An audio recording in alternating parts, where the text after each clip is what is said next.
Before I start this week's episode, Andy, I just want to say a quick thank you to our sponsors, Fidelity International. And whether you're just starting out or an experienced investor, Fidelity offers a range of investment options with plenty of information, tools and guidance to help you make more of your money and achieve your financial goals. For more information about Fidelity, please visit fidelity.co.uk/money to the masses. And do remember, the value of your investments can go down as well as up, so you may get back less than you invest.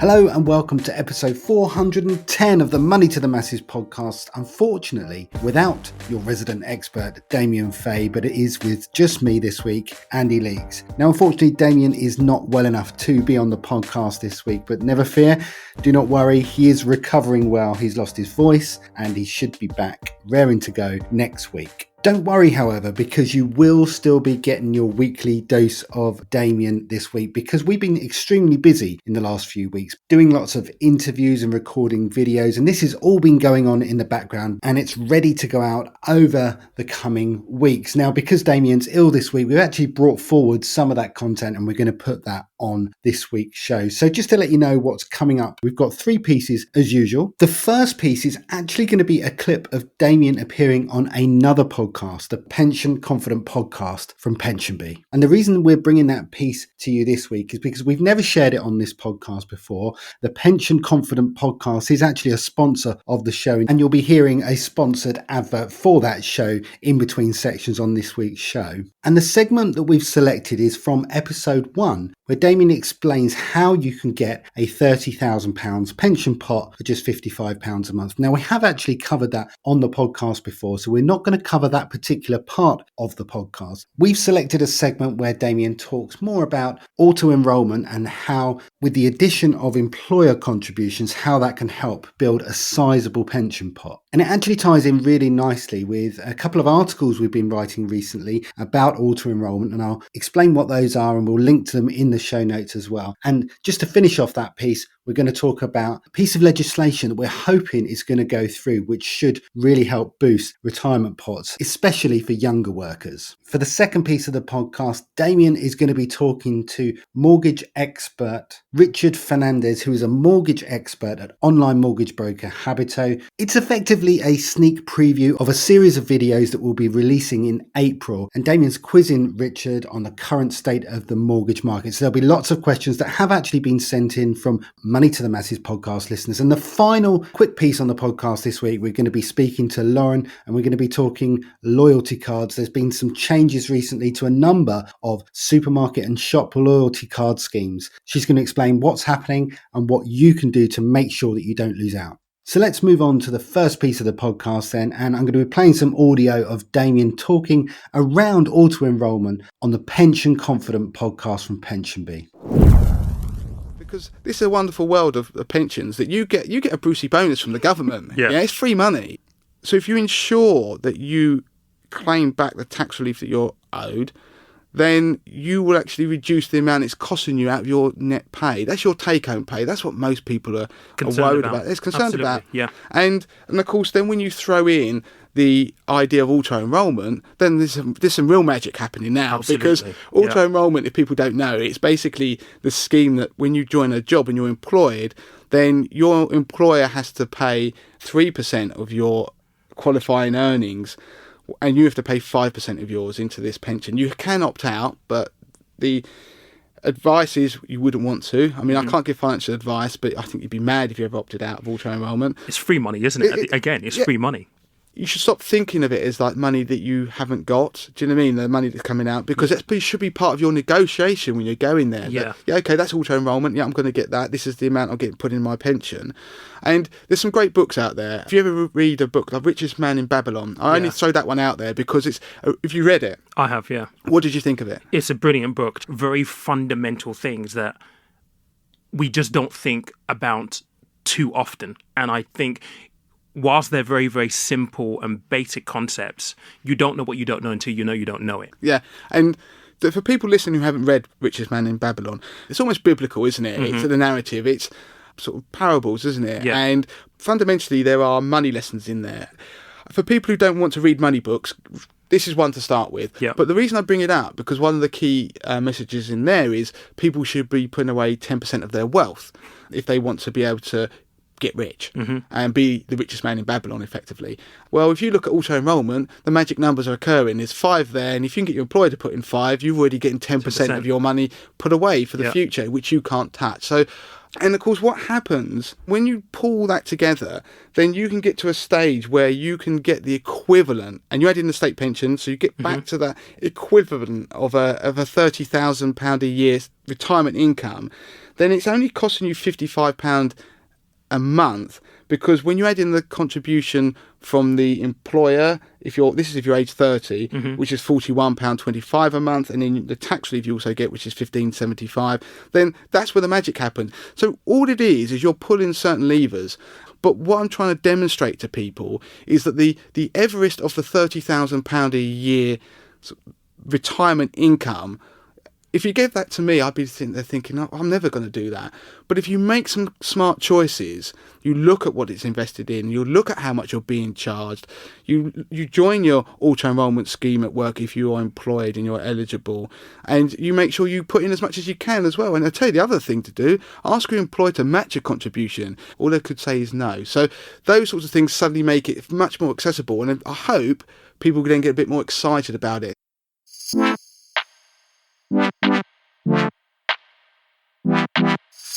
I think those are really good points there. And I think, ultimately what I'm hearing is that for listeners, never to assume that it's too late. Funny enough, I actually showed the numbers to my partner, and she was like, how can I get that? And it's that interest in actually engaging with the numbers, because I think you're right. Small steps get you a very, very long way over time.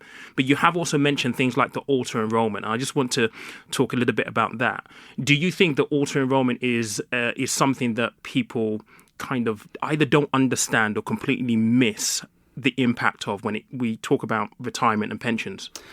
I think there is a danger that employers feel it as a bit of a burden, so therefore they're not engaging with their employees about, this is amazing, this thing I've got to do for you because I really care about you, I want you to be around, working here till retirement.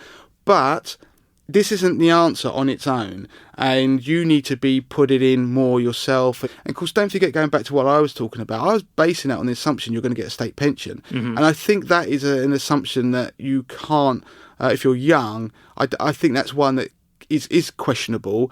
Do you think it will be around long term for maybe younger listeners?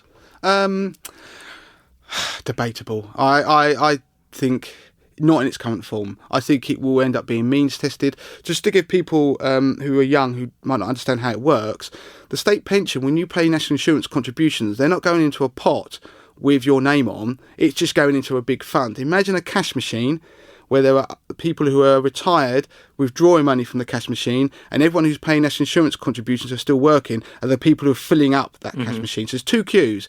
And what happens when you reach retirement age, state retirement age, you go from filling up the cash machine and you go and join the line where you're withdrawing it. Now, if you think about that, that line is getting skewed because more people are joining to withdraw the money from the cash machine, and there are less and less people who are actually be paying tax because our population isn't expanding that quickly. Yeah. If you're going to make the system work, then something's got to give, and that's either you stop giving people as generous a pension. I'm not saying it's particularly generous, but you don't give them the increases. Well, that's not going to go down very well because the people in the front of the queue drawing the money are the majority, and they will vote. Very true. And of course, the people who are paying national insurance contributions currently that are funding the state pensions of today, they will have to be probably charged more. And that is, again, not going to go down too well. So I think what will happen is you'll probably get some kind of means testing at some point. So I don't think it will exist in its current form.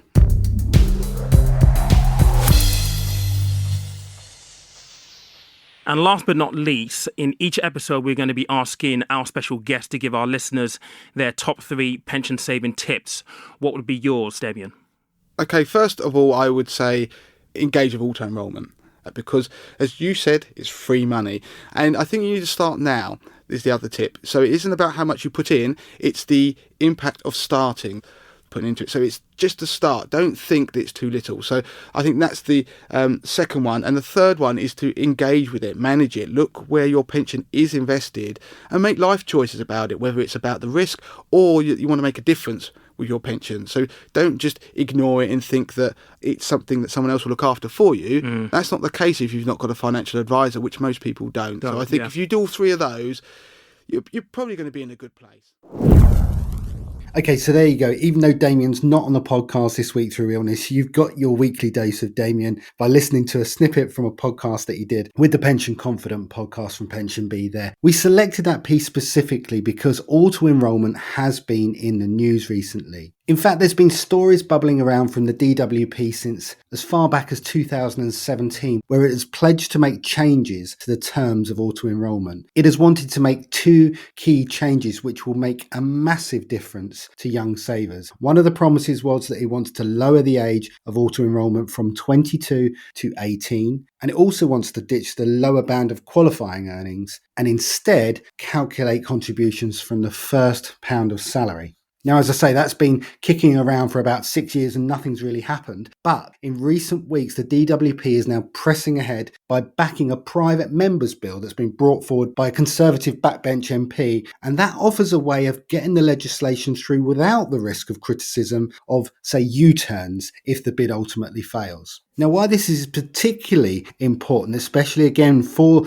young workers, is that it can make a massive difference to the pension pot of the young workers that would impact. Now, Rachel Vey, who's the head of policy development at AJ Bell, wrote an interesting article on FT Advisor where she goes through the numbers and explains the impact that those changes could make. So in terms of that age limit being reduced by 4 years from 22 to 18, when you work out the numbers, an 18-year-old that is starting to save 8% using an example salary of 20,000 can expect a fund that is 13.5% bigger at age 68 than someone who started 4 years later, assuming that their salary at that point was 21,650. So 13.5%, that is a big difference just for those 4 years. But if they were able to remove the lower earnings limit, meaning that auto-enrolment was being calculated from the first pound of earnings, then that could actually boost their pension fund by up to 45%. So you can see those two relatively small changes would make such a positive difference to not just young workers who will have that age reduced from 22 to 18, but also for lower paid earners who are currently falling through the cracks and not qualifying based on their current low earnings. Now, Joel has recently written an article on the Money to the Masses website, which we will link to in the show notes as usual. It's titled, What is Auto-Enrolment? And so if you want to read more about it, how it works, then please do go and have a read of that article. And if you are a small business and you're about to employ your first members of staff, then we also have another article, How to Set Up an Auto-Enrolment Workplace Scheme. We'll link to it in the show notes, and there's all the information you need there. I would just want to say a quick thank you to our sponsors, Pension Bee. Now, Pension Bee have the Pension Confident podcast, which is on a mission to make pensions simple. You can join host Philippa Lamb and expert guests as they tackle all the important personal finance questions. If you want to know how to prepare for your dream of retirement, what to do when you find yourself in debt, or you need tips on how to teach your kids about money, then listen to the Pension Confident podcast. It is available on Spotify, Apple Podcasts, or wherever you get your podcasts. And you can even listen to me as a guest on the very first episode. Okay, so let's move on to this second piece of the podcast then. And Damien is back, even though he's not here, he's back again on the podcast. He's speaking to Richard Fernandez, a mortgage expert at online mortgage broker Habito, quizzing him on the current state of the mortgage market. So I'm joined by Richard from online mortgage broker Habito, and he's going to answer a number of questions that Money to the Masses podcast listeners and readers have sent in. And I've got a few questions of my own that I want to put to you, Richard. So what are we seeing now in terms of the number of deals that are out there?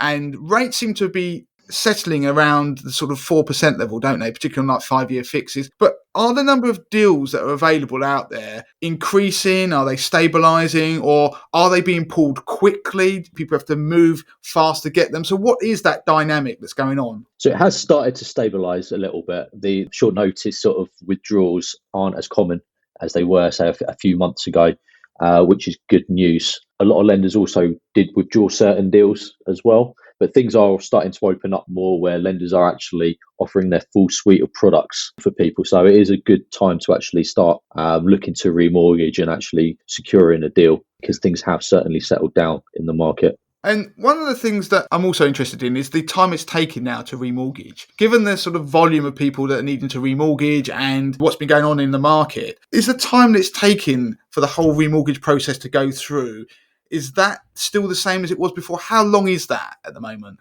So if you're switching to a new lender, give yourself a couple of months or so. Gives time for the lender to get their mortgage offer out, which can take, obviously every lender's different, so a couple of weeks or so, 2 to 3 weeks to get that mortgage offer out. And then there's going to be legal work on top of that where the solicitor needs to do their own thing. Timescales in that haven't really changed too drastically, to be perfectly honest. So as long as you're given a fair bit of time, like I said, a couple of months or so, then you're going to be absolutely fine to get that secured in time. So we've all seen headlines about property prices and the crash that's going to happen in property prices. No one's got a crystal ball that can actually predict the future, but there are a lot of headlines around it. So whether it's new borrowers or it's to do with remortgaging, are you seeing an impact on the valuations that are being given by lenders on potential properties? So are you seeing down valuations, more of them and stuff like that? What's going on in that part of the mortgage market? When it comes to remortgaging, not so much, because since people have had their properties, the property price has gone up a lot more than people may have anticipated.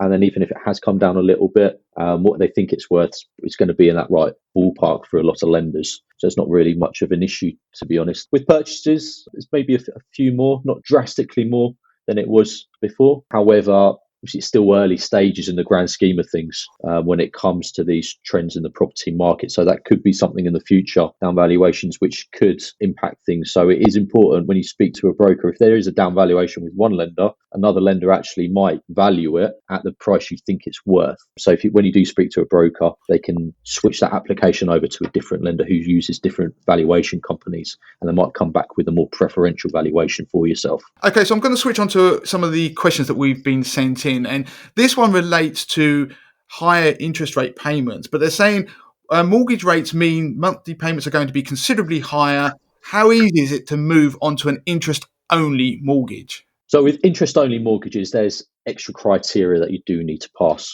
with lenders. So initially, most lenders, not all, they do have minimum income requirements, which is far higher than the national average salary. The other requirement is with a lot of lenders is they've got a minimum amount of equity that you hold in the property. So that could be a percentage equity that you hold and or pound value that you hold. If you do not pass those, you do also have the option to actually split your mortgage onto interest only and capital and interest. So you could have half the mortgage, for example, 50% of the property value on interest only, and then the rest of it, if it's above 50% loan to value, on capital and interest to actually meet those requirements that the lender does have. So when you do speak to a broker, they're going to have full access to different lenders for you, and they'll be able to actually talk through your options and ensure that if you did want to go interest only, you do fit a certain lender's criteria. You might not fit one, but you could fit another's. So that leads on quite nicely to the next question, actually, about splitting a mortgage. So this person is obviously trying to hedge their bets when it comes to interest rates and whether they go up or down. So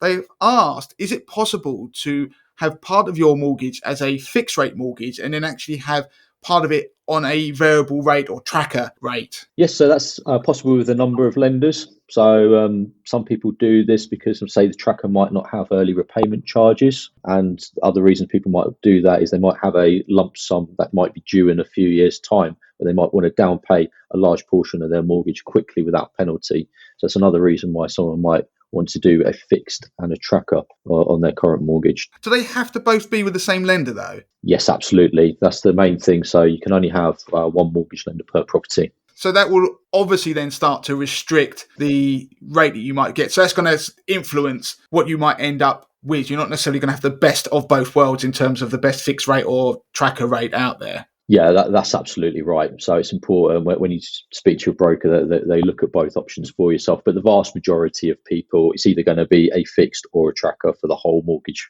balance that's going to be best for them. So it's really sort of niche examples where you take both. So the next question I've got is around somebody who's remortgaging, who's clearly got some money aside in the bank, and they're asking whether it would actually be a good idea and whether they can just to pay down a chunk before they remortgage. So what are their options? So you can definitely look to make an overpayment when you do come to remortgage, and you've got a couple of options with this. So if you do switch lenders, you can simply apply for a lower mortgage amount than needed. And then the solicitor that's actually handling the remortgage will then request a lump sum outstanding from you to then pay off your previous lender. For example, if your current mortgage is £120,000, with the new lender, you can apply for £100,000. And when you come to complete, the solicitor will request that £20,000 to pay off your previous lender. Alternatively, if you're doing a product transfer and sticking with your current lender, some do waive overpayment restrictions in the final month where you won't be penalised to make a large overpayment. So if you do this, please ensure you speak to your current broker to actually confirm that you wouldn't actually incur this penalty. So that is also presumably quite useful then, that they may be able to lower their loan to value if they were going to be looking to remortgage as well. They may be able to get some access to better deals. On that, for somebody who might have money in the bank, are you seeing a lot more people looking to take out offset mortgages? Yeah, so a lot of people now at the moment are looking to offset their deals, and a few more are speaking to us about that kind of scenario. What people do need to remember is there's fewer offset options out there than if you just had non-offset. So you could be paying actually more on your mortgage overall if you weren't actually going to offset at all. So it's important you speak to your broker and get all your options available and speak to a financial advisor, because it's important to make the most of your money at the moment. Okay, for those people who don't know what an offset mortgage is, could you give them a quick overview of what it is and how it works? So an offset mortgage is when you actually open a savings account alongside the mortgage itself. And then if you have any large sum of money lying about, you can actually put that into that savings account, which is linked to that mortgage. So it's important to note that the offset savings account is open at the same time as the mortgage itself. So it will be with the savings account will be the same provider as the mortgage. So the money that's actually sitting in that account will offset the balance of the mortgage. And that means that will reduce the balance that interest is charged against on the mortgage. So for example, if you had a £100,000 mortgage and you had £50,000 sitting in that offset savings account, the mortgage lender will only charge interest against the remaining £50,000 that's not offset on the mortgage. And this means that you could pay back less interest overall. Okay, and presumably the other benefit there then is that offset happens without tax being applied. So people who are high taxpayers, that offset happens means that there is actually essentially a tax saving there, because you get taxed on your savings if you've got that interest in your high interest rate taxpayer. We'll obviously put links in the notes to these videos so people can read a bit more about offset mortgages. Right, I'm just going to finish up then on the $1 million question. We have lots of people writing and saying, should I fix? Should I get a tracker? What's going to happen with rates? And of course, we can't give advice, but what would be interesting is just to get your insight into how the market has changed in terms of what people are ending up with when they are advised and what they come to you asking for compared to where we were a year or so ago. So a year or so ago, because rates were so low, a lot of people were mainly coming through asking for fixed deals, unless they really wanted a deal without early repayment charges. If they might be moving home, they might have gone for a tracker. Now, because when the mini budget happened, tracker deals were actually a lot better than fixed deals. And so a lot of people did go for trackers or other variable deals when that did happen. What we've seen though, when the Bank of England base rate has been going up, the actual variable deals have actually been going up, but then the fixed rates have actually been coming down in that period of time. So the gap between the two is very minimal now. So in the last couple of weeks or so, probably a lot more people now looking at the fixed options.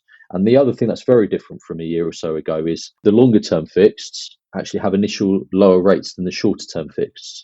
So previously you'd be seeing a lot of the 2-year fixed would have been the cheapest deals. Now it's the sort of the 5 and the 10-year fixed deals, which are actually lower rates than 2 and the 3-year fixed deals. So that's obviously a reflection of where people are, or the market is projecting that base rates could potentially be in the future. So there we go. There's some questions there that were put to Richard from Habito, from you, the podcast listeners, and a few of our Money to the Masses readers as well. It was kind of a sneak preview to a video series that will be going out on our YouTube channel in the coming weeks. Please do, if you haven't already, subscribe to our YouTube channel. Go onto YouTube, search for Money to the Masses and click the subscribe button and also the bell so that you get notifications of all our upcoming content. And believe me, there is a lot happening in April. While talking about YouTube, YouTube. Don't forget, we have got our Grow It Investing series. Now, of course, you'll be getting those on the podcast feed as well. But if you want to watch Damien deliver those, you can watch the YouTube version of those. And actually, for some people, watching the video may be slightly better for them because there are prompts coming up on screen. You can then pause the video, take in the information. So yeah, do consider doing that if you haven't already. Okay, so let's move on to the final piece of the podcast then. And we're going to be welcoming Lauren back to the show, who's going to be doing a quick piece on loyalty schemes. Now, there's a couple of changes that have happened in recent weeks to a couple of different schemes, shops and supermarkets, and this could be a sign of things to come. So Lauren's going to run through what's happened and what you need to do in these specific scenarios. But it is a great reminder that loyalty schemes, as good as they are, they're not always set to stay, and the terms do change over time. So Lauren, welcome to the show. What have we got? Yeah, so in recent weeks, Boots and Tesco have actually announced that they're going to be reducing the rewards that you can earn with their loyalty cards. So Boots have announced that from May 2023, Advantage card holders are going to be able to earn less when they spend at a Boots store. So previously, Advantage card holders could earn 4p worth of points for every £1 spent, but this will be reducing to 3p worth of points from early May. Any existing points, though, that you do have on your Boots Advantage card won't actually be affected by the changes in May, and you will be able to spend this amount as usual, but any spending from May onwards at Boots will be affected and you will start to earn less as you spend.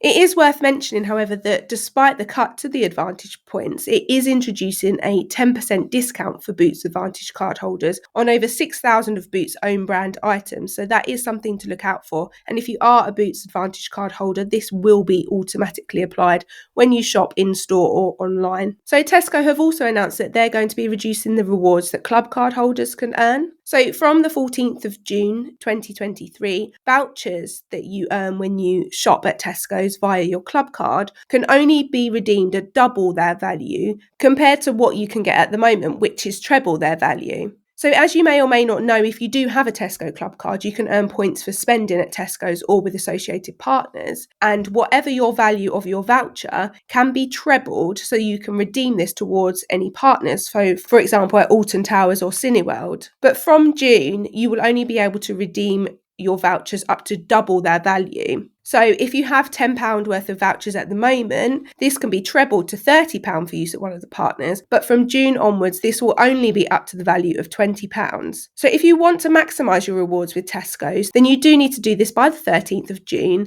in order to redeem your vouchers at treble value. And Tesco is actually increasing the validity of these vouchers up to 12 months, which is currently from 6 months. So you do have a longer period of time to redeem them. So if you do have any of these loyalty cards with either Boots or Tesco's, it's worth having a look at your existing balances to see if you can redeem any rewards that you do have before they make the changes in the coming months. But also, if you have any other loyalty cards with any other retailers, such as any other supermarkets, do have a look to see what discounts you're entitled to and make sure that you're making the most of them. We do have an article on the Money to Masses website which compares the best supermarket loyalty cards, and we've also written articles on the Boots and Tesco's changes if you need any more information. And just a final tip, if you're unsure about how many Tesco vouchers you've been sent, or if you've spent your Tesco vouchers, you can actually check by logging into the Tesco Club Card website. So if you log in there, you'll need your Tesco Club Card login. Then you can check for any unspent vouchers in the last 2 years. So I did this and I logged into my Club Card account. So you log into your Tesco Club Card account, click on My Club Card and look at vouchers, and you can see for any vouchers that you've been sent in the past 2 years. When I did this, I could see I've been sent £46 worth of vouchers in the last 2 years. Now, if you haven't spent these vouchers, you could potentially treble them before the changes in June and then use this towards a day out or a restaurant if you redeem it against one of the reward partners. And also, if you find that you have a Tesco Club Card voucher that is about to expire, you could potentially make a small purchase on the Tesco Club Card site with the voucher, say for 50p, for example, and then you will be sent the new balance of this voucher again, which will extend the expiry date for another 2 years. Nice tips. Right. Thanks ever so much for that, Lauren. So that is it. We're done for this week. Apologies again for Damien's absence, but we're confident he'll be back on the podcast next week. Don't forget, on Tuesday and Thursday, you'll be getting episodes 8 and 9 of the investing series Grow It. And if you haven't already, please do consider reviewing the podcast if you can. A 5-star review goes a long way to helping us up the relevant charts and helping us to reach more people. So that's it for this week. All that is left for me to say is until next time.